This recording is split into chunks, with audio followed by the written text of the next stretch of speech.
Welcome to the After On podcast. I'm your host, Rob Reed, and this is a series of conversations with thinkers, founders, and scientists. Take a little time and stretch out, because these talks are unhurried and meant to bring you to a top percentile understanding of something important. So, whether you're into startups or ideas, a techie or a lit major, take your time, engage your mind, and you'll be glad you did it. Especially this week, when we'll be talking to physician scientist, entrepreneur, and healthcare futurist Daniel Kraft. I don't know anyone with a broader purview on the crazy range of medical developments that are now vying to extend or radically improve our lives. I've known Daniel socially and professionally for years. He founded and runs the annual Exponential Medicine conference, which is one of the largest truly cross-disciplinary gatherings of life science researchers and innovators in the world. And he also founded and runs the medical faculty at Singularity University, a wonderfully unique academic institution that could only have arisen from the fertile soil of Silicon Valley. We actually conducted our interview at Singularity University, and we'll be talking quite a bit about that institution during the interview. When Daniel does a presentation, he's the opposite of that speaker we've all seen who has to do everything possible to pad their words and their slides to fill up their time slot. With Daniel, I always feel like there's an entire presentation lurking behind each and every slide that he puts up on the screen. He just has so much surface area because of those two very complementary jobs of his. They put him in touch with hundreds of startups and researchers every year.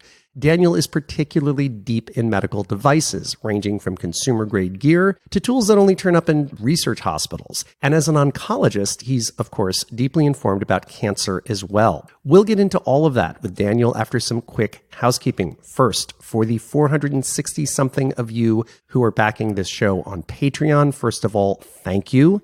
And secondly, I recently activated a really cool feature which will give those of you who support the show with $5 per month or more, your own private podcast feed.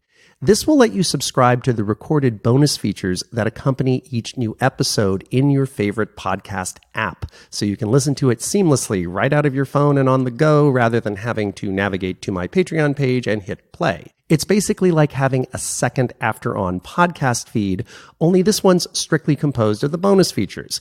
You'll find a very short article describing how it works on my Patreon page. It has links to simple instructions, which will show how to subscribe in Apple's Podcasts app, as well as several other popular apps.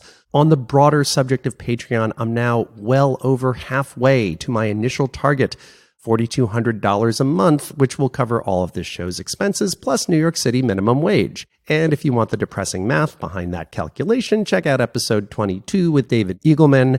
I went into the math in the introduction to that show. There's already almost, I think, roughly 4 hours of cool stuff in my private Patreon feed. And I just posted something new and really thought-provoking to accompany this episode, which I'll talk about in more detail after the end of the interview. So I hope those of you who are not patrons of this show will consider becoming one. All the info is at patreon.com/Rob Reed. That's patreon.com/ROBREID. Of course, the second way to support this show is to spread the word. My audience has grown from about 15,000 people per episode to over 25,000 since I first asked you to spread the word just a few episodes ago. So again, thank you all.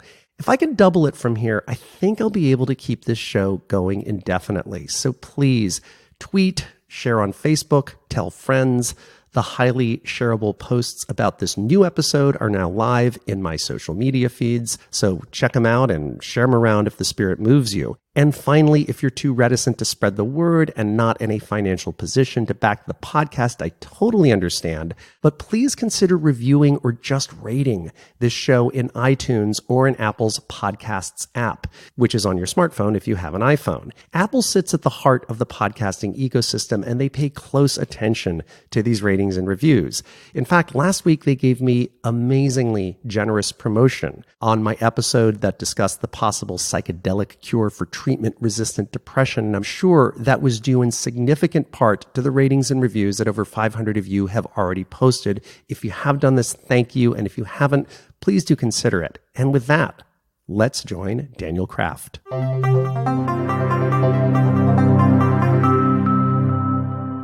So, Daniel, it's great to be here in Singularity University's headquarters in this gorgeous old building on this vast and historic stretch of land. Could you tell us the official name of this complex and a bit about its history?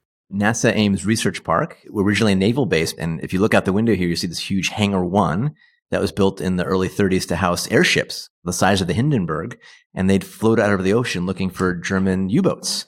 And this was a very active base all the way through like the 90s. And this piece of land here is quite amazing because we're like one exit from Google. We're like 15 minutes from Stanford or 40 minutes or so from San Francisco. So it's this great convergence point. And now we're seeing everything from Singularity University to Google's building some elements here. There's the airstrip here, which NASA still uses, the actual NASA Research Center across the gate, where they have wind tunnels, flight simulators.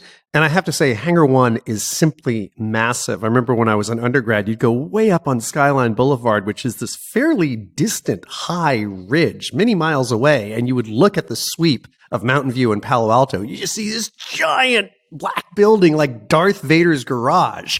Right. At its time, it was like one of the largest rooms in the world. And actually, if you look next to the hangar today, there's a B-17 and a B-24 and a B-25 bomber for a World War II vintage. And I love old aviation. I'm a pilot. I love warbirds. I'm going to take you after our interview to go climb around some old warplanes. We're going to make pilgrimage to these fighter planes. But first, we're going to talk a bit about the future of medicine. And let's ease into that by reviewing your own background. You're from the East Coast, right? I grew up in the DC area inside the Beltway. I always liked and gravitated to science and biology a bit. But when I was in high school, I did a little internship at the NIH, the National Institutes of Health. Oh, I didn't realize that. And that was 10th grade. In 11th grade, we had to do a science fair project. And I'd worked in a lab helping make some of these early monoclonal antibodies to study immunology and the IgE receptor, which is responsible for releasing histamine when you have allergies. And to make a super long story short, I came back to the lab with this idea that we could use some of those monoclonal antibodies that we were using to study these receptors to block them from IgE binding, which is what happens when you have pollen allergy. Those little pollen proteins get in your bloodstream. They cross-link this IgE and triggers these cells to release histamine, which makes you sneeze and feel miserable.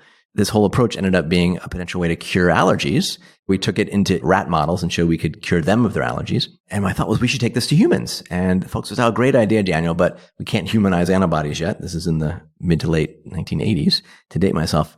Fast forward 10 years later, I'm a Stanford medical student. I get a call from Genentech. And they said, Daniel, can we see the very early papers you did on this science fair project? Because we're in a patent dispute with another biotech company for what is now a very popular drug called Xolair, which is doing exactly the same approach, blocking this IgE molecule through an injection of antibodies. So your high school paper was prior art in an actual significant intellectual property infringement lawsuit? As I understand it. And my joke was at Genentech, I'm here for my royalty check. But that's what kind of got me to Brown University, where I did a biochemistry undergrad. So, of course, you were a pre-med, which is not unusual. A bit more unusual, though, you were also really heavily into flight, which has remained an ongoing theme in your life and career. Yeah, well, I'm like the kid who never really grew up. I mean, I have a 4-year-old who's really into dinosaurs. When I was a 4-year-old, I was really into space and flying. Grew up in the DC area. We used to go to the Smithsonian all the time. And my father was a journalist, and another journalist friend. We went down and saw the very last Apollo mission. Apollo 17 launched to the moon. So I was like 4 or 5. I was at the last Apollo mission. It was a night launch. And the first geologist, the first scientist was on that mission. So I always had the space and flying bug, and I always wanted to be an astronaut and be a fighter pilot. And I think I probably went to the Air and Space Museum hundreds of times. Oh man, I would have hated you at that age because I grew up in Connecticut, which was close enough to go to the Air and Space Museum once as a child, but not close enough to go hundreds of times. So I had this space and flying bug, and at Brown University, it turns out they had a flying club, and you could literally learn to fly in a 1970 Cessna 150. And so as a freshman, I said, oh my gosh, I'm going to learn to fly. I got my pilot's license in about a year. Later was the president of the flying club.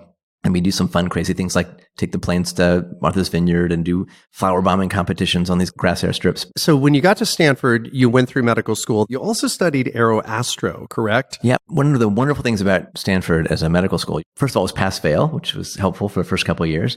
So I took a class in aeroastro engineering. I was the only non-engineer. And I got to do all the life sciences planning for a mission to Mars.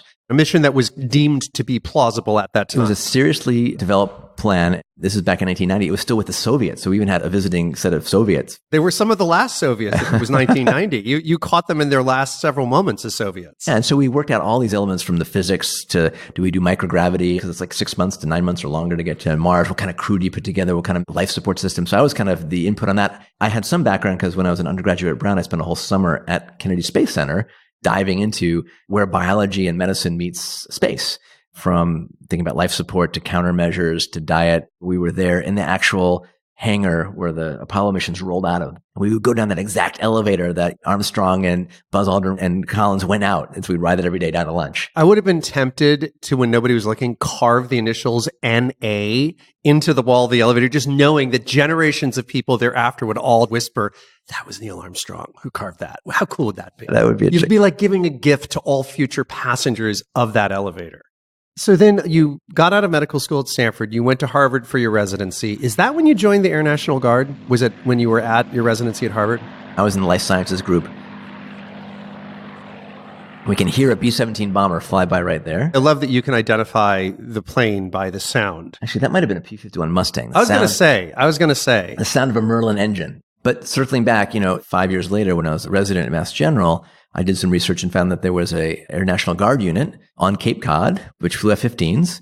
And I went out to visit and they said, we'd love to have you. And so I raised my right hand and was signed into the service of the United States government as a flight surgeon. And the Air National Guard is a bit like the Air Force Reserves. I joined and I took my vacation time and spent 6 weeks at Brooks Air Force Base in Texas. And we had 6 weeks of training in aerospace medicine. As a flight surgeon, you're not operating in the sky. You're basically the team doctor for the pilots. And there's some rules about keeping them healthy, or if they have a certain issue, what you can fly and you can't fly. Part of your role is to fly with it. And so I got to go up and dogfight and do air refueling and a bunch of stuff that you never otherwise get to do, particularly when we got to do missions. For example, I went with my squadron to Saudi Arabia in 2000. We did the no-fly missions over Iraq at the time. Really? And I can say I've flown over Iraq in an AWACS jet. Now, going to the academic side of your training during that, when you got to Harvard, you focused in a diversity of things, pediatrics, hematology, and oncology, correct? I did this sort of combined program at Mass General Hospital and at Boston Children's Hospital and had an intense but pretty amazing 4 years. It was a great 4 years. So I would imagine at that point, you would have presumed yourself to be on an academic course, maybe do some clinical work, but it sounds like you were on a trajectory to be in a medical research-oriented setting. But a couple of things took you on this exotic path of being a health futurist. And the TED conference kind of changed your life, didn't it? You came to TED, what was it, in 06? I was in 06, 12 years ago, and I was still a HEMONC and bone marrow transplant fellow. HEMONC meaning hematology and oncology. Hematology. And a friend of mine had gone to the TED conference and said, this is perfect for you. I'd seen the website. It was not too far away, and I was lucky to apply and get an academic partial scholarship and went to my first TED. And that was life-changing.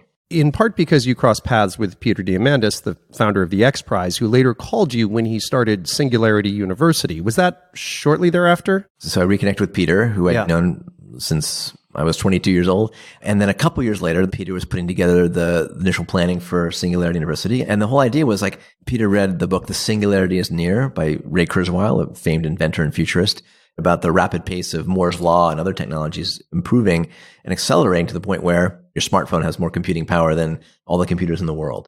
And that folks weren't necessarily in that exponential mindset. And the future of solving big problems was to bring today's and future's leaders to understand these exponential technologies. So the summer of 2009, we had our first SU, Singularity University GSP, Global Solutions Program. And we had 40 amazing participants from all around the world who got full scholarships and came. It was supported by the Googles and the Autodesks and others in the Valley. And that was our first summer of now 10 years.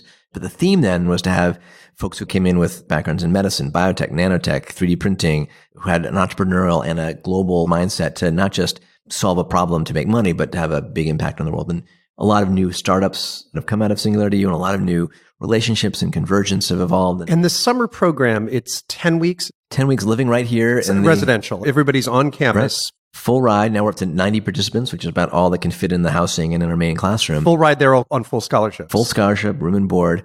So it attracts a really interesting set of folks. The early 30s is probably the average age. It's not folks who are really in graduate school. Some are.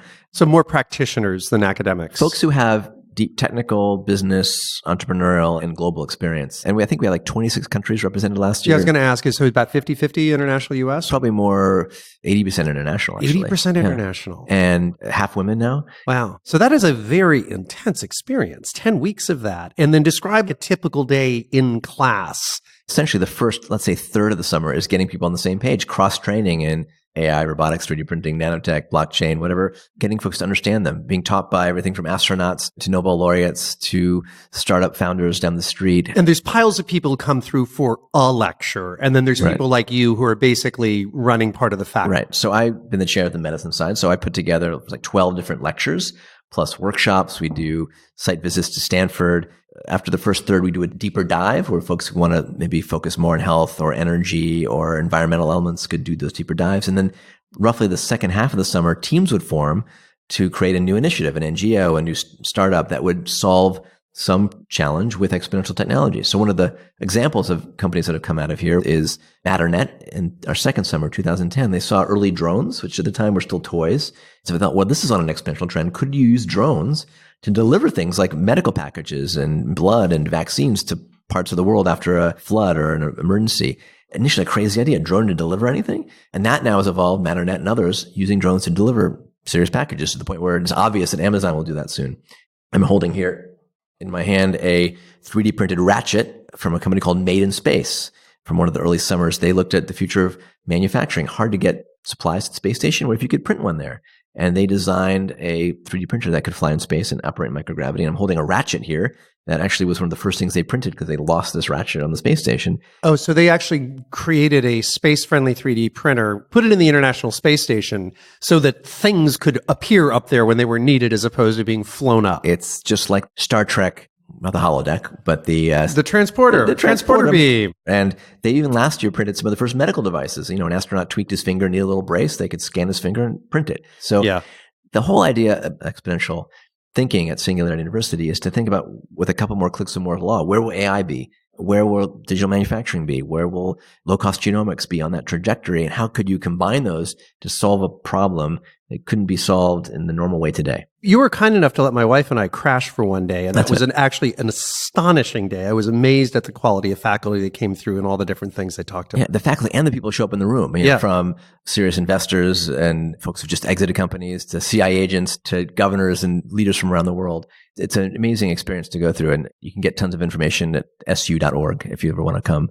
And then out of this erupted this conference that you now run called Exponential Medicine. Mm-hmm. We recognize that everyone's interested in health and medicine, personally, their own health, a family member, their society, and many folks had technologies and ideas that could apply to medical issues. So there was no place to really see what's the cutting edge and future of medicine. And most medical meetings and conferences are very siloed. I'll go to oncology conferences. Cardiologists go to cardiology ones. Every ology has its own siloed conference. It was very rare that you blend doctors, nurses, technologists, patients, investors together and let them see a whole spread of what's happening in wellness, diagnostics, therapy, everything from drones to chatbots, and see how that could shift healthcare.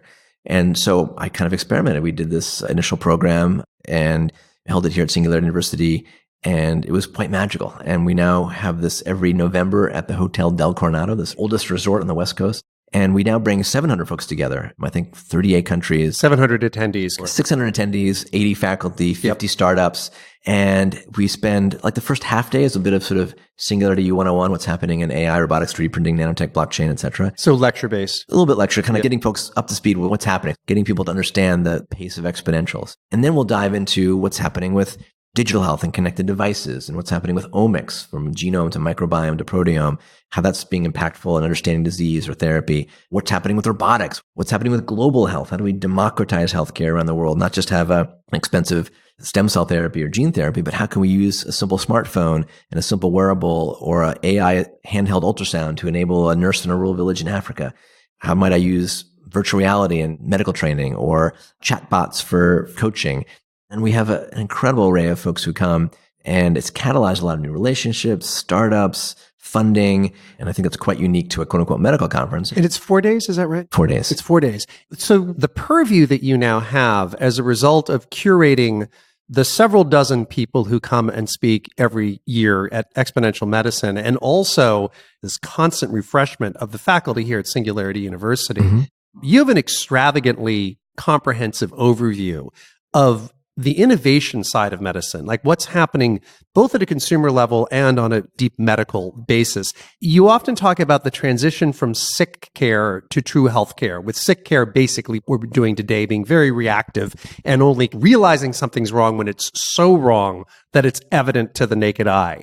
And moving to what you call true health care, which you characterize as being continuous, proactive, and participatory. When I hear that phrase, and particularly the word continuous, I think of the explosion of data that's starting to radiate from our bodies as a result of recent and ongoing technological developments. And this is a process that's only just beginning. Right. So with this convergence of low costs computing and mobile and batteries, we now can fit into a little sensor on your wrist a whole set of technologies which would take the size of this room 30 years ago. Because that's the power of exponentials. And so today, what am I wearing? Well, I've got a Fitbit, maybe last year's version, but still can now do continuous heart rate, which is pretty amazing. It can track basic steps. It can track pretty finite elements of my sleep, how much time in deep, light, REM, how much I'm awake. My Apple Watch on my other wrist, it can also track my heart rate and sleep. It also has a little sensor on the wristband from a company called AliveCore, where I can do a full-on EKG through my watch. And apparently Apple has a bunch of other potential technologies already built into their watch that they haven't turned on because of the battery life issues. Really? But we're entering this era now where you could pack so much technology into a Fitbit or an Apple Watch or hundreds of other wearables that are similar. The challenge is creating a lot of digital exhaust. What do you do with that? What does it mean? We can now, with the accelerometer in your wrist, not just tell how many steps you're taking, but if your gait has changed. It may be able to predict whether you're about to have a fall or have a seizure. Let's talk about gait. It would be gait that would tell you about a pending fall or a seizure. We might learn that there's a digital signature for folks who, someone in their 80s or 90s might have a fall and break their hip. Is there something that changed in their gait the day or two before? Right now, we're only in an early era where we're able to capture this digital exhaust. It usually lives on your smartphone, but we're starting to connect that to big databases and crowdsource that. Define digital exhaust. It means like the data about your steps or your sleep or your movement or your voice can be digital exhaust. Just all the stuff that's coming out of your body and is getting captured by one of these increasingly sophisticated devices. It could be this digital Band-Aid that tracks heart rate, respiratory rate, movement, actual EKG. That's a lot of digital signatures. It could be the tonality of your voice. It could be the molecules in your breath. A company out of Israel called Upright can measure your posture. In today's smartphone era, we have often smartphone neck. Our postures aren't great. This is a little brilliant device you put on the back and it just measures your posture. And if you're hunched over for too long, it just gives you a gentle buzz. And that trains your physiology. Over about a week of using this, retrain your parasympathetic system, sit up straighter. So that it becomes automatic. You don't have to wear it anymore? Exactly.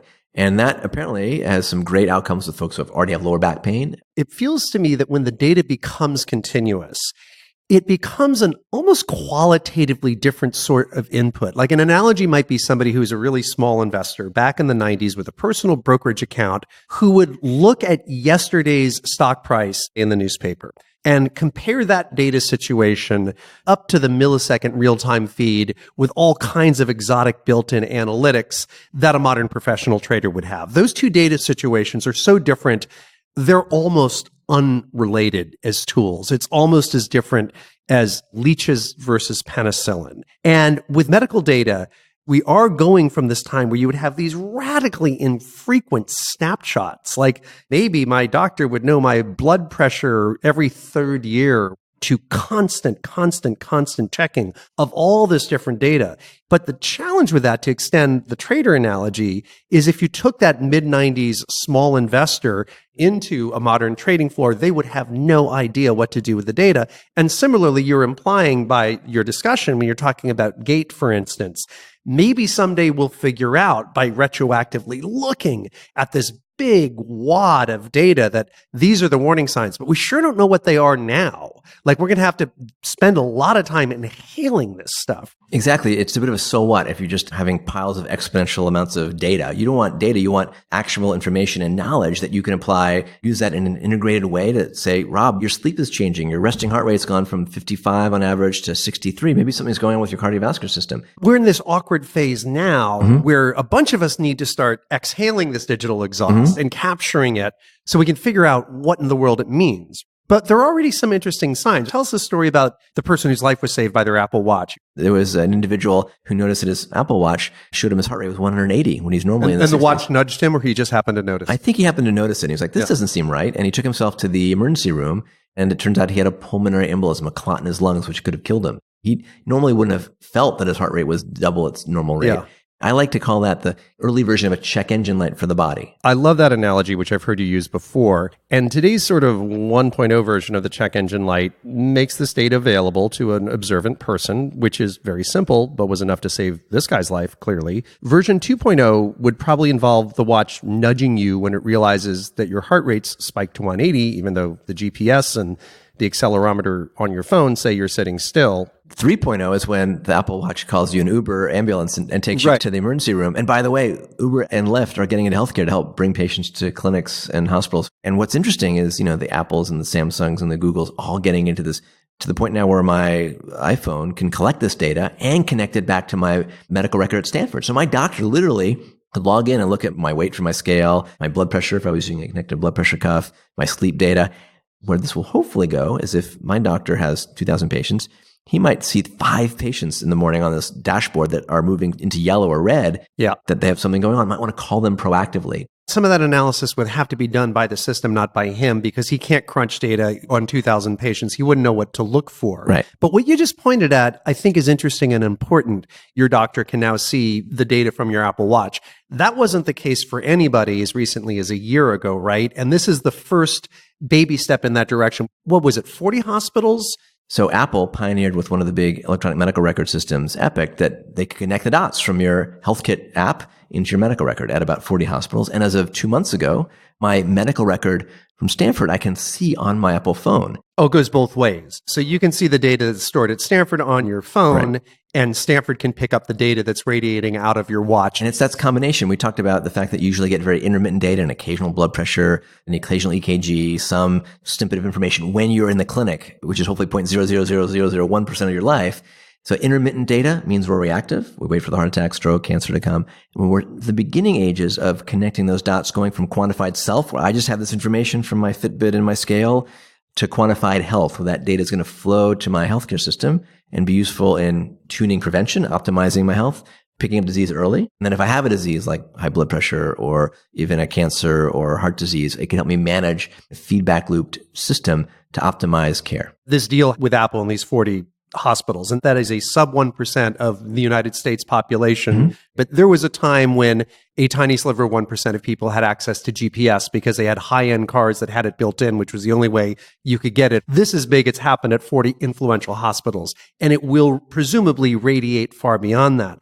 But the other thing is finding all the patterns in the data that nobody would recognize right now. Like we talked about gait.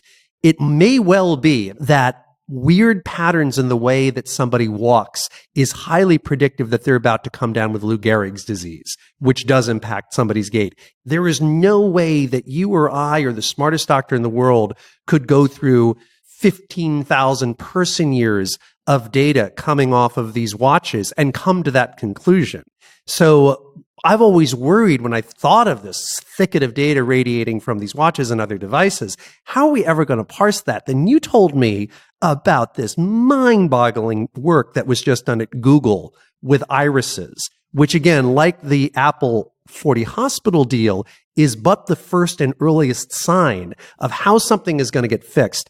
Well, we're now in this early but still exciting convergence of artificial intelligence, big data, machine learning being applied to now this explosion of health data, from digital exhausts from our wearables to our genomics to our microbiome data to our connected homes to all these things. The trick now is, what do you do with it? How do you analyze it? How do you get the correlations that have actionable information? So for example, now with your smartphone and the camera and a simple attachment, you can take a picture of your retina, the back of your eyeball, the arteries and veins of your eye, which can indicate lots of issues. Now, Google and others have developed ways to take pictures of your retina and apply machine learning. And they can tell if it's a boy or a girl just from looking at the retina, which no clinician can do. They've now been able to pick up for folks who have diabetes, who might have diabetic retinopathy, who's likely to progress or not, so they can predict progression of disease. And what they published a couple months ago, very powerfully, is just by looking at the retina and again, analyzing the blood vessels and changes there and patterns, who's likely to get a heart attack or stroke. So you might get a little ping based on your retina scan that the next 2 weeks you have a high risk of having a heart attack or stroke. Maybe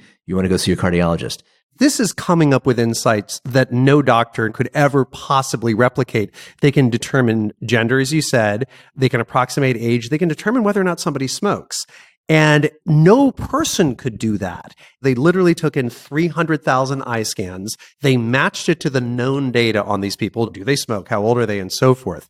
And they got to the point where they could take this massive data and make powerful predictions. And to me, that points to how in the world are we going to interpret gait and whether gait is predictive of a stroke. This is precisely the template. I don't think anybody outside of this research team could have possibly guessed a year ago that looking at a bunch of eye scans, we'd suddenly be able to tell gender, do they smoke, are they in danger of diabetic retinopathy, and all these other predictive things. Pumping this gait information, this breath, this sweat information, which we'll talk about in a second, all these other things, through a similar machine learning process will create totally unexpected correlative reality and allow us to take these steps. It's moving really fast. And now there are already companies out with ways to basically already do a better job of radiologists, so looking at chest x-rays and CT scans. There's the dermatology side. There's all these things I don't think will replace the radiologist, pathologist, dermatologist, but hopefully augment them. Some people think that the radiologists in particular are kind of doomed. It's going to change their practice for sure. But right now, they might spend 80% of the time looking at normal chest x-rays. And in many parts of the world, there are not enough radiologists, or it takes too long to get the results back. So it's going to be a bit of a blend. But it's a huge sea change. The challenge is no doctor even wants to look at some of that raw data from your Fitbit or get those check engine light signals because they don't want to be liable for it. Would a doctor even know what to do with continuous heart rate information, really? Well, one classic one, this LiveCore EKG thing, this company is now doing over 1 million EKGs a month. It's a device you can buy on Amazon today. So they're already doing 1 million EKGs per month, this little startup. And that's probably more than anybody has ever done ever, right? I mean, they're probably getting data that has never been fathomed before, right? Absolutely. This is this big data era. You've heard of probably the Framingham Trial. It was 80 years ago in Massachusetts, a pretty limited set of European-derived folks. That is still driving a lot of what we do today based on that small subset of that population from 60 years ago. Now, to be clear, for those who don't know, the Framingham study followed these people very rigorously over a period of decades and all their health outcomes and weighed them and checked their blood pressure on an annual basis, right? Exactly. Which is a speck of data compared to what we're talking about now. The significance of that, like how many major health insights ended up radiating out of the Framingham study? A lot of insights, a lot of standard operating procedures for when you might get screened, what kind of medications will work or whatnot. Some of it's pretty flawed because it's still a pretty homogeneous type of population in Massachusetts. But nonetheless, it had a major shaping influence on healthcare in the 20th century, this one study with this relative speck of data, right? Correct. But what's happening just this last month, just launched out of the NIH, is this new platform called the All of Us trial. They're going to take 1 million Americans and trying to get not just Caucasians, but Asians and Hispanics and African Americans and different socioeconomic classes. Let them volunteer their data, including their wearable device data. Some are going to get full genomic and other scans from genome to microbiome. And we're going to be doing basically a Framingham study on steroids in real time. With 1 million people of incredibly diverse backgrounds with radical amounts of data as opposed to the few things they could get in an annual doctor's visit. Absolutely. And then hopefully that will inform what to do with this digital exhaust. How to tell that your gait is changing or your tremor is picked up by your watch that might be early Parkinson's. And then when you pick up disease early at stage 0, stage 1, then you have a much better chance of treating it or curing it.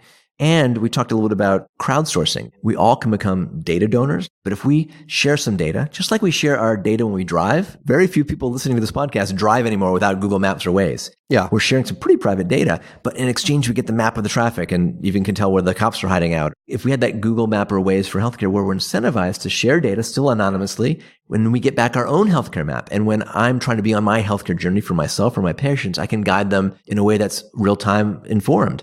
And might mean that you need to take a different route if you have a certain set of genes or conditions.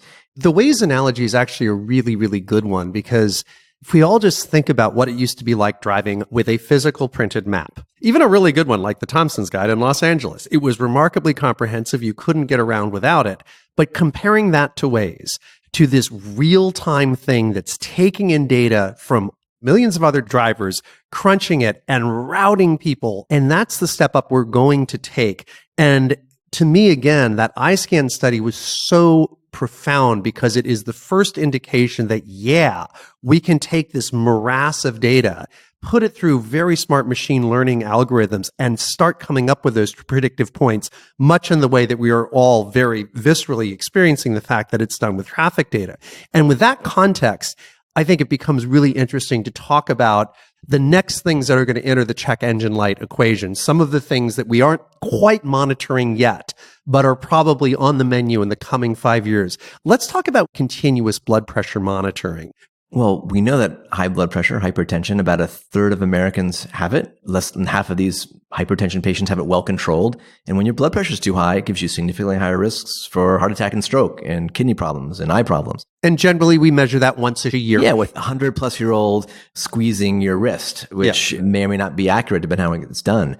Even if you have hypertension, you measure at the same time every day, that's not necessarily accurate. It's going to change the phases of the day and your stress level and how much coffee you might have had, lots of elements.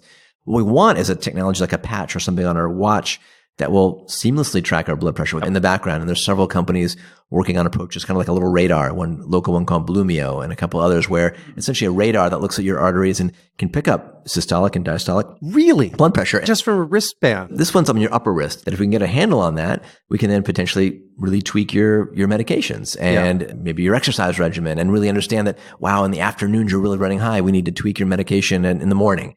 Once we get good at parsing the data, which we're not yet, that should be highly predictive of stroke and heart attacks and things like that. Right. And any of your listeners who may have hypertension or a family member does, go to an Apple store or online and buy a connected blood pressure cuff. You can connect that to your smartphone. Start catalyzing the future of healthcare. If you have a healthcare problem, there's quite a few technologies already out there. Some are FDA approved. Some are, consumer devices. In fact, in the next month or so, I'm launching a new website called digital.health, which will be a place for anyone to find the technologies that exist today and have a sort of a digital pharmacopoeia, what a clinician could prescribe to a patient. Now, one of the things that you've talked about is voice as a biomarker. Mm-hmm. What might that indicate? There are several companies. I'm actually an advisor to one called Beyond Verbal, and there's an app you can try called Moody's, which is for fun, but listens to your voice in real time and gives you a ping on your emotional state. Are you passionate? Are you happy? Are you depressed? Are you maybe trying to hide something? And that can give you a touch of point of your emotional state. And imagine your phone is listening to you, or your Amazon Alexa or Google Home. Yeah, it's amazing to me how many people are comfortable being listened to 24 hours a day by Google and Amazon. Let's assume that their voice is part of constant monitoring. Would that be something that would be then correlated in ways that we can't even guess with blood pressure and heart and that kind of thing, and then become predictive of a bad mental state or depression? Yeah, well, speaking of depression, one of the huge issues in health and medicine today is mental health. We still don't have much data or biomarkers on mental health. It's a huge component of costs, from depression to schizophrenia to PTSD. Now, with some voice, you can tell whether someone might be going from depressed and talking slowly to being manic or schizophrenic. So these could be early indicators if somebody's about to go through a depressive era or early indicators, bipolarity, or And now we're seeing companies build platforms to integrate your voice, your movement, what your texting is, what your Instagram filters might be, to predict who might be getting, let's say, depressed. Let's say someone is manic depressive. They may swing between one or the other.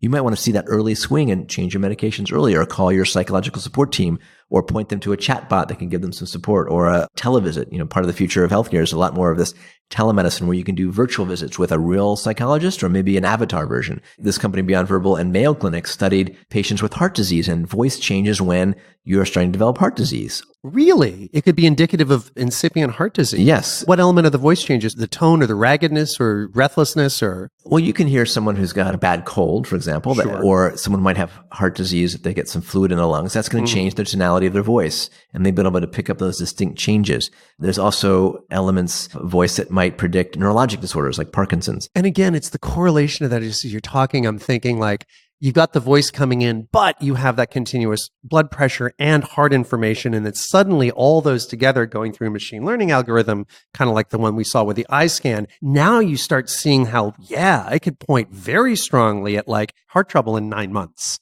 which is a lot better than finding out you had heart trouble 9 seconds ago. Exactly. Another piece that's so important is sleep. Sleep changes. Well, your quality of sleep impacts your risk for obesity, heart disease, depression.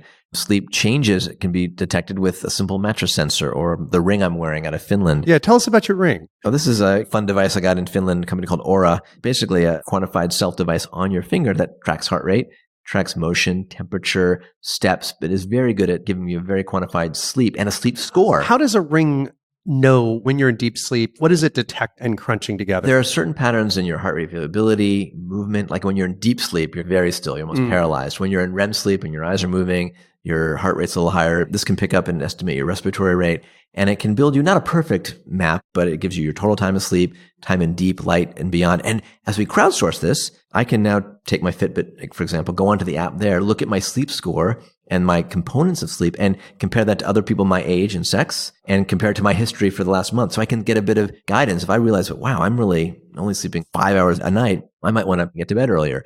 If I notice that I'm waking up 60 times at night and even realize it, I might have sleep apnea. Right. That is something that's very underdiagnosed. So you could do a whole sleep lab at home now. Yeah. Not the full-on hospital version, but 80% of what you would get that can help pick up and hopefully be proactive for a whole set of diseases. Again, it's like the correlations that get interesting. It might become determined very quickly that, wow, when people have 5 hours of sleep, it kind of disrupts their cardio patterns the next day. Except for this person who's really, really robust. Is there something we should be looking at in this subset of people who don't get disrupted? Or maybe this person is getting hyper disruptive. They get 5 hours of sleep as opposed to their normal 8. Their heart rate goes up by 20 beats. And what that has correlated to in the past is this third thing that we can't even guess at. It is really the correlation of multiple indicators that we wouldn't even know were necessarily cross-related. Combining it with looking at hundreds of thousands, millions of people, as opposed to the tiny handful in the Framingham study, that it gets kind of intriguing. Another thing that you've talked about as a potential biomarker is breath. Sure. Well, one of the early Shark Tank success companies, I'm holding one of their prototypes, is Breathometer that will track blood alcohol, but one of their versions will actually track the molecules in your breath. And the marketing was you're going to go on a date, you might want to see if you have bad breath or not. But we now also know that molecules from your bloodstream are exuded in your breath and can be indicative of early cancer. Someone with lung cancer has a different molecular profile that can be picked up from breath. And not just one breath. You can now breathe into a device and capture 5 minutes of breath, which is a lot in terms of analysis. And this is still research phase, correct? Or well, is it? It's moving to reality. Across the gate here at NASA Research Park, they have an early nano nose. You may recall that some dogs can be trained to sniff out cancer. Yeah. They've now applied that approach to what are the molecules that are the fingerprint of an early cancer. There's a company out of the United Kingdom and Ireland called Alstone Biomedical, already in clinical trials, taking breath and hopefully picking up early lung cancer and maybe even colon cancer or metabolic diseases, because disease like diabetes will show up in your breath with ketones and other molecules. So breath is a biomarker. So we can talk about sweat. There are folks developing sensors and patches that will measure the molecules of sweat. Now, that might be interesting if you're running a marathon and want to optimize your hydration. It might be helpful if you have heart disease or renal failure to pick up your sweat molecules and tweak your potassium regimen, for example. Or it might be helpful if you never want to get heart disease or renal failure. I'm going back to your theme about healthcare versus sick care. Anybody who goes into renal failure or heart disease is probably going to have very, very distinctive sweat. But the interesting question is, were there warnings in their sweat that simply couldn't have been picked up because it was 1997 and we weren't doing that kind of thing 3 years before the problem came on? And there's also things that we all have in our homes. You and I both saw a talk at TED not long ago about Wi-Fi. Using your home Wi-Fi as a health monitoring device. Wi-Fi now has been published by MIT, can pick up the vital signs of up to 10 people in the same room, and now can even track sleep patterns and movement. Now, vital signs, is it breath or is it also even heart rate? They're doing heart rate, respiratory rate, and motion. So 10 people off of a standard Wi-Fi router. Maybe a little bit of a special Wi-Fi router. Yeah, don't quote me on what exact element on the they have. specialness of the Wi-Fi, yeah. But we're entering an age when you're just going to walk into your house or any setting, it's going to know it's you or your wife or a friend. You'll start to potentially pull out your respiratory rate, your heart rate, your motion. So we're going to be exuding our digital health exhaust 24/7. There's a dark side to that. What if your insurance company says, hey, you really haven't been moving much and you haven't been doing exercise, we're going to raise your premium.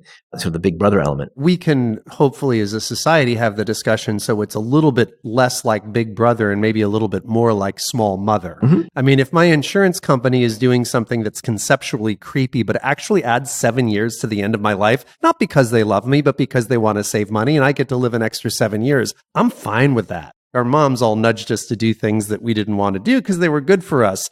There can be ways that even the things that are at least conceptually creepy turn out to be highly beneficial. And it's funny, I saw something, Huggies diapers, terrible name, Tweet Pee. Diapers tweet when the kid needs a change. But okay, I could see why that would be beneficial. But to get to the last biomarker, our toilets will probably at some point become chemical labs as well, because anything that drops out of our body has got a lot of data that could be radiating out of it, right? Bingo. Your input you can measure. There's now little handheld spectrophotometers that can analyze your food and tell whether it might have peanuts in it or gluten if you have an allergy, or maybe even count the calories. Your food. Oh, interesting. Right? So what's going into your body? Quantified food. The number one drug, there's a quote from Hippocrates, let food be thy medicine. Yeah. So with food, what's interesting there is all these fad diets, high fat, low carb, high protein. It's very confusing. Number one, you can measure your input with some devices. Yes. Even your smart AI camera is going to look at your breakfast and know what's in it. And then you can measure output. And TweetPea is a small example. Even just take something as simple as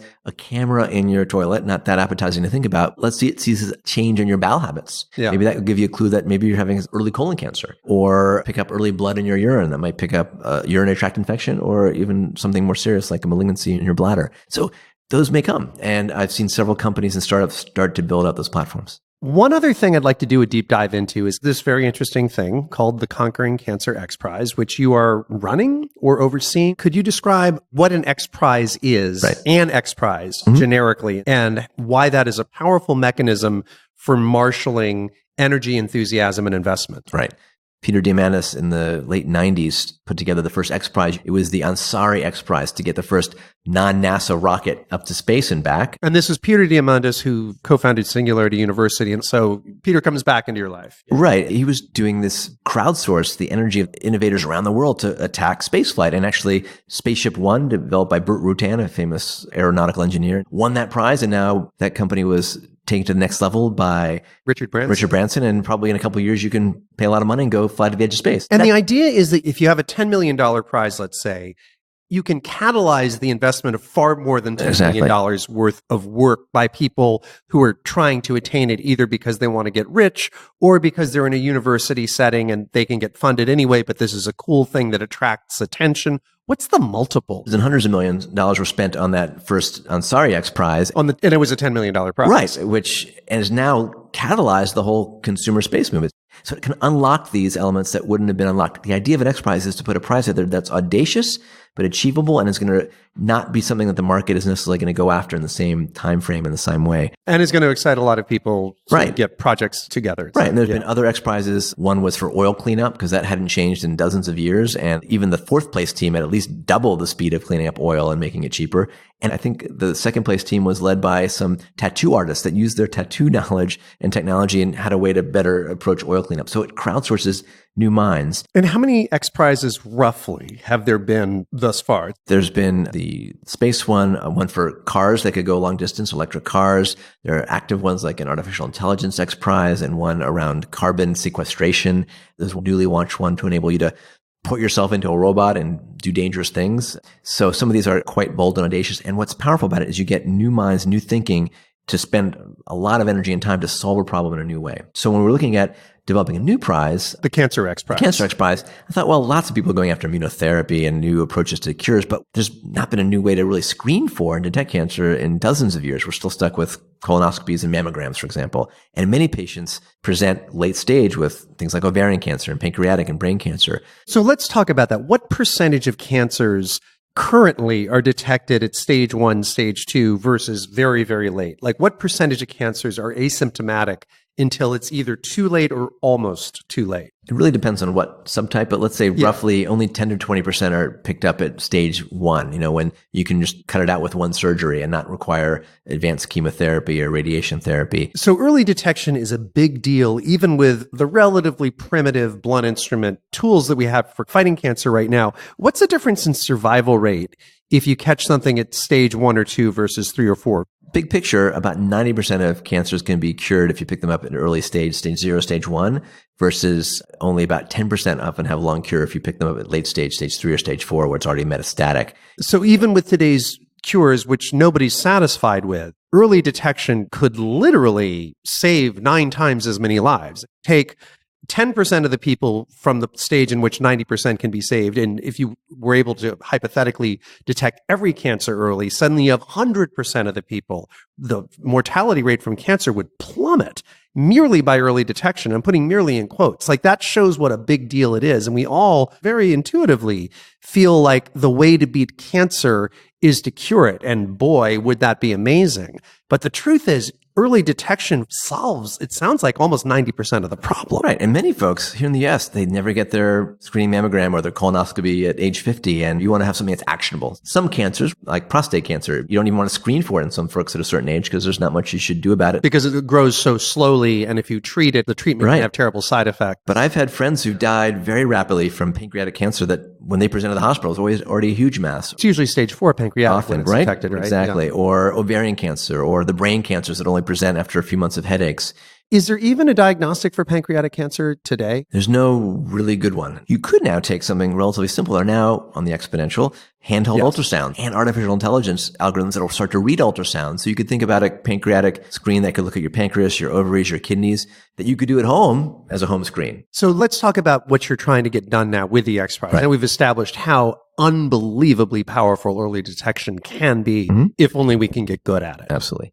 So we're designing a new Xprize where the winning teams will develop ways that are rapid, accurate, and affordable, detect cancers early when early detection matters. And we envision that being a test that can detect multiple cancers under $24, under 24 hours, from Tennessee to Tanzania. So that's very aspirational. It's challenging. Part of what we're going to do with this new Xprize is have a Match.com model. You could join a team that's based in France because you might be a good coder. You might have an AI expert and a microfluidic person at MIT partnering with someone in Singapore. So a team won't necessarily come to you pre-made. You're going to actually help people assemble teams. You can come with your team or you could join a team, and then we're going to roll this prize out hopefully early 2019. The teams will start assembling sometime next year. There'll be a process where you can put the teams together, apply in various stages of this. We envision this to be a $100 million or more Xprize where there may be subcomponents, like an AI component. What if we had all the digital data from mammograms and we crowdsource and have a subprize? How could you take the existing data and better analyze digital mammograms to make better diagnostics and therapeutic support? Oh, interesting. So we do have this massive base of scans that have already been taken that have in fact been mapped to actual outcomes. Like God knows how many mammograms are on file somewhere. And all of the older ones, we know whether that person developed cancer or not. Might we get insurance companies to share some of their data? Because maybe you pick up signals from consumer behavior that might indicate early cancers. Lots of new ways to think about it. There are some really amazing blood biopsy companies starting to look at this approach as well. Liquid biopsy. Liquid biopsy. Would you care to define what liquid biopsy is? So this is an area that's moving quickly. Let's say a pregnant mother who's want to look at the health of the fetus. It used to be you have to put a needle into the placenta and pull out some cells and analyze them. And when you say used to be, we're talking 8 or 9 years ago. Actually, it's still commonly done. Amniocentesis has some risks. But it was the only choice until quite recently. Correct. Yeah. But in the last 10 years now, work pioneered at Stanford and elsewhere can look at circulating DNA of the fetus and detect that in the blood of the mother. And now we have the ability to do deep sequencing, detect those genes and determine whether that child might have something like trisomy that would give them Downs or other genetic diseases. So it's a much less invasive, but very powerful way to do prenatal screening. So a simple blood draw instead of a needle going into a place that is very, very sensitive. So that's now evolved to the point where if you have a tumor, let's say a pancreatic tumor, some of those cells are dying and the DNA is circulating around the body of the patient. Now you can take some blood from that patient, find some of the DNA associated with pancreatic tumor and detect that. It's pretty easy to determine that in a patient with advanced disease, but could that go all the way to the point where we could take a drop of blood and pick up molecules that are representative of an early cancer? So that's what's often called liquid biopsy. This could be one of your early detection vectors. This might be getting a blood draw that could pick up a cancer that might be almost anywhere in the body, I imagine, on this side of the blood-brain barrier. And that's one promising approach. There's companies like Grail and Guardant and Freenome looking at that sort of approach. But I still think, from my understanding, talking to them, it's still several $1,000s and not something that's going to be globally available or super rapid and cheap. But maybe this prize can help those companies tweak their forward or combine with others, or companies doing breath, or folks developing AI sensors and ultrasound. And I imagine that the winning teams won't just have any one blood test or one sensor. It may be some combination of a platform where you can literally walk into a booth that may take some urine, some blood, some breath, put on a hat to look at your brain, in 5 or 10 minutes give you a nice scan and call you all clear, or indicate that there's a next step to go to work something up. But I think by catalyzing new thinking, Even if we change the pathway of early detection by a year or two, that's going to save tens of thousands of lives. Oh, tens of millions even, right? And hopefully bring this to many parts of the world with no access to screening. And then hopefully if you are in Tanzania and you pick up early breast cancer or ovarian, we can now bring some technologies that were only available in the West and democratize that. And we want this to be the all-in prize. You could support this with a crowdsourced dollar and your organization could put in millions. And you already have a first sponsor, correct? We have support from the American Cancer Society as an anchor. Deloitte's been very involved in designing the prize. If you just go to xprize.org/cancer, you can sign up and get more information as this rolls out. What is the time term of the... I anticipate this will be probably about a 5-year prize, but with some micro prizes in between, some sub prizes like the AI elements, maybe prizes for pulling together a way of giving a risk score. As an oncologist who has this exceptional insight into what's happening on many fronts, where do you think we'll be in 5 to 10 years? If for every 100 people who die of cancer today, how many would you imagine will die of cancer in 2028? I think it would be reasonable to have a 40-50% decrement there. Part of that, again, driven by earlier detection. Part of that driven by this new approach of powerful targeted therapies from immunotherapies and molecular approaches. Just like HIV was a death sentence 20 years ago, now it's a chronic disease for many because they have a combination of cocktails that keeps it at bay. Some forms of cancer may not be fully cured, but will become very chronic and manageable. Yeah. So now another thing that you just gave a talk about at Cedars-Sinai was VR and AR in a medical setting. It'd be great to talk about that briefly. Let's start with augmented reality. There are now platforms where I can now pull up the patient data, maybe your lab information, and might coach me to ask you certain questions. It now is enabling me to scribe, and someone can be recording the data from this, so I'm not spending too much time taking notes. But now I can potentially layer data through things like the Microsoft HoloLens, where I can virtually see data about you overlaid on your body. So let's take an example of a spine surgery.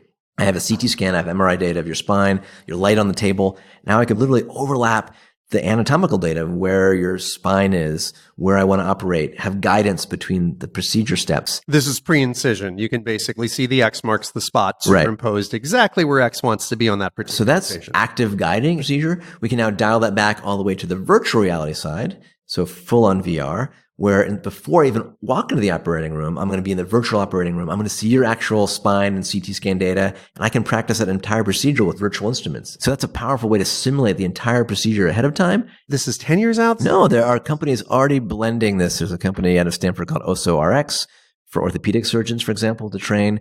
There's a company out of Israel called Augmented, which is layering augmented reality data overlapping when you see the patient on the table. And also, in terms of training, you were part of this very interesting procedure that happened in London, right? Yeah. So the training idea here is that there's not enough surgeons in many parts of the world, and many of the specialists may not be in a remote area. I was in the operating room with a good friend of mine named Shafi Ahmed. He's a surgeon in London. He's often called the virtual surgeon. He's a cancer GI specialist in sort of surgery, but he pioneered the approach to actually record a surgery in VR. So you can go on YouTube. So he has something like a GoPro on his head when he's operating? No, you put a VR camera above the patient. And so literally you can go back later and watch that whole surgery. You can look around the room in your VR headset. So you're not seeing it from his perspective. You're in the room and you can walk around and watch from different directions. Exactly. It's like you're right where the anesthesiologist is looking over. So 2 years ago, I was in the operating room with him where they did the first live stream surgery. They had the camera there and they were streaming in VR to about 5,000 individuals around the world using their Google Cardboard. Put your smartphone in a VR case. There were 5,000 attendees. In real time watching this surgery and being educated on how to do this particular case. And of course, there's no reason why it would have to be in real time. It would be just as educational for somebody to press play and experience this after the fact, right? That's one option. But number two, let's say you're a relatively inexperienced surgeon in Antarctica, let's say, and you have a case you've never seen before. Well, now you could bring in a virtual mentor watching with you in real time. There's another startup called Proximy, which is pioneering, even using an iPad or things like HoloLens and Google Glass to mentor and have someone over your shoulder virtually coaching you. Sort of social VR meets mentoring, meets training. Telementoring, I think, was a term you used. Telementoring, or again, recorded surgeries and other procedures that can be done in asynchronous ways. And then the final part of that's getting super interesting is virtual and augmented reality is therapy. I think most people know the game Pokemon Go. You know, it's an augmented reality game on your smartphone. You could collect badges and points. That got a lot of people out and moving. Like people walk billions of more steps than they would have otherwise collectively. So it actually had a lot of health applications. That's kind of augmented reality. Some people do versions of that when they're running on a treadmill and they're racing people virtually. But we're now seeing virtual reality move to actual therapeutics. someone with a bad pain situation, let's say they've had a burn and they're in the burn unit getting painful debridements. This is a hypothetical, or this is something? This is today. What's the company behind it, and where's it happening? Academic groups out of Stanford, out of Cedars-Sinai, out of Seattle. I think it's called Snow World, where you put on the VR headset and you're in Antarctica. The patient is suffering from burns. And they're seeing a bunch of penguins and snow falling, and they're throwing snowballs at the penguins, and they actually feel virtually cold. And it turns out these patients need less than half of the amount of opiates than they would normally. Literally. Just being in this VR environment. In this virtual cold environment. So that's one of the early approaches and for managing opiates or pain needs to help rewire your brain. It's being used with folks with PTSD to put them back in potentially scary environments, maybe even blending that with other drugs like psilocybin and MDMA. We heard about in a very recent episode. Exactly. Yes. So blending of modalities.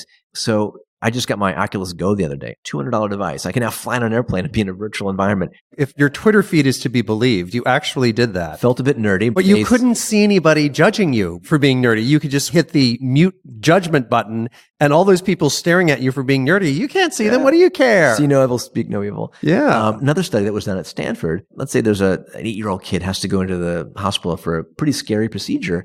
You can now take that child at home before they ever go into the hospital, put them in the VR. They can see the pre-op room. They can see the OR, their post-op. They can understand the surgery. It definitely reduced stress and anxiety in kids. And now it's being done in adults in hospital settings. They're stuck in the hospital. Let's say they might be in there for a month or two. They can now virtually be almost anywhere in the world, visit their friends, the classroom, have social VR. This has even been used in hospice care for folks in their last days, but they can put on the Oculus or other VR type headset, visit places from their past, interact with friends and family. So it's going to be a very powerful modality, and it's getting cheap and available. And we're just starting to see the applications for therapy, training, and beyond. Yeah, the augmented reality as well. I would imagine having access to a patient's vital signs while you're operating on them without having to look up, having the equivalent of what a mechanic would see when they're looking at a complex environment inside like a Boeing jet engine. The human body's pretty darn complex as well. To have those kinds of heads-up elements available through AR as well is just something that could be very powerful. So here's an example. Laparoscopic surgery. You're trying to take out the gallbladder. Laparoscopic, for those who don't know. This little belly button surgery. You're putting a little camera and some instruments through small incisions in the belly. So instead of opening up the patient and cutting out the gallbladder the old-fashioned way, you do it in a very minimally invasive way. You need the access to the visuals that are coming out of the system that's gone inside. Today, it's basic visuals, but the next layer, the AI and machine learning can look at that picture and say, well, this is the gallbladder. Here's the blood vessel. Here's the hidden nerve. Here's the tumor behind that, which you can't see. And we're going to start to learn in real time to mentor that surgeon through that case. And here's the dangerous part. And by the way, the anatomy is a little different in this patient. So we're going to blend AR and AI and coaching and big data and crowdsourcing of maybe millions of videos of a laparoscopic surgery to dramatically improve outcomes and de-skill that so that all these healthcare technologies can eventually bring healthcare to folks who don't have access today, can take a nurse in a rural village in a remote mountain region where there's almost no medical care and upskill them to be as good as an experienced cardiologist or maybe proceduralist, bring in the care when they need it through telehealth and mentoring or a drone that can drop off the drugs or blood products. So it's this combination of things. AR, VR is a great example of convergence. And also, by the way, can be used to leverage behavior change. You may know all your steps in your sleep and your diet, but unless you can change behavior, and we're seeing now augmented reality give you a AR coach, psychologist. There's a platform out of USC that have basically built an avatar of a psychologist. They can watch the patient talking, their eye gaze, their voice, and respond appropriately. And they're blending that with actual care to, let's say, former military folks deal with PTSD in a very effective way that's showing its promise. You don't seem very excited about this for some reason. I'm joking. When I first saw your TED Talk on the main stage, it was 2011? 2011, yeah. How time flies. Your enthusiasm about it is both infectious and also reassuring because I assume you know a thing or 10 about healthcare, and the fact that you're optimistic and enthused like this is an incredibly positive thing. I want to be careful not to overhype things. Part of what I like to do is to help catalyze innovators, patients, doctors, nurses, systems to see the potential of what's already here and what's coming and catalyze its use in smarter ways to solve healthcare pain points. Something we catalyzed at Exponential Medicine. We had the head of innovation from the National Health Service in England come, first a participant, then his faculty, and he got inspired to National Health System has some amazing doctors there, but they're getting burnt out. Yeah. He went and started a new program, health entrepreneurship for clinicians there. There are now 300 young medics, as they call them, entrepreneurs, now leveraging NHS data and platforms that is going to catalyze a whole new set of tools. NHS, which is, for those who don't know, that's the National Health Service in the United Kingdom. They have amazing data. Kaiser has amazing data because they have so many patients. They have some really, really good research docs, and occasionally you hear one of them being interviewed on NPR. They just have this superpower of insight because of the number of patients that have been in the Kaiser health systems throughout the United States. And NHS, obviously, they have the entire United Kingdom. And that data access has led to very, very powerful insights. And again, using the analogy of the Framingham study, comparing that to what might be achieved with the All of Us survey, comparing to that what could be achieved with just the exhaust coming from all these different devices, it's kind of amazing what could result from this. And particularly because we do have the machine learning tools as evidenced by that amazing retina work that we talked about earlier. And that's just the tip of the iceberg of what can be done. Really, truly amazing things can arise from all this. Well, thank you very much for putting me in such a fabulous mood, and hopefully many of our listeners as well. Thanks so much for having me. That was fun. Thanks. Alrighty.